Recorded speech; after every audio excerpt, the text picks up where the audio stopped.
ಧರ್ಮಸ್ಥಳ ಬುರುಡೆ gang ಜೊತೆಯಲ್ಲಿ ಅನನ್ಯ ಭಟ್ ನನ್ನ ಮಗಳು ಅನ್ನೋ ಮುಖಾಂತರವಾಗಿ ಮುನ್ನೆಲೆಗೆ ಬಂದಿದ್ದಂತಹ ಸುಜಾತ ಭಟ್ ಈಗ ಧರ್ಮಸ್ಥಳಕ್ಕೆ ಹೋಗಬೇಕು, ಮಂಜುನಾಥನ ದರ್ಶನ ಮಾಡಬೇಕು ಅಂತೇಳಿ ಮನಸ್ಸು ಮಾಡಿರುವಂಥದ್ದು.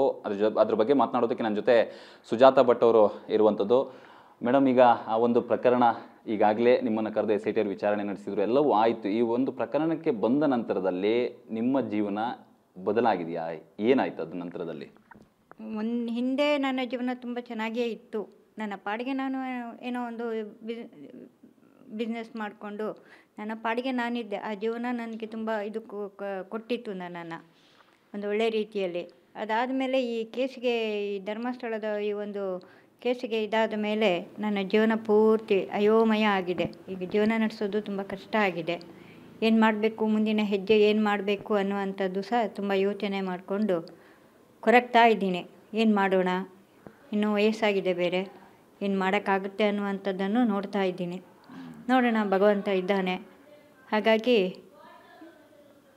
ಸ್ವಲ್ಪ ದಿನ ಕಾಯೋಣ ಅಂತ, ಏನು ದಾರಿ ಬರುತ್ತೆ ಅಂತ ನೋಡೋಣ ಅಂತ ನಾನು ಕಾಯ್ತಾ ಇದ್ದೀನಿ.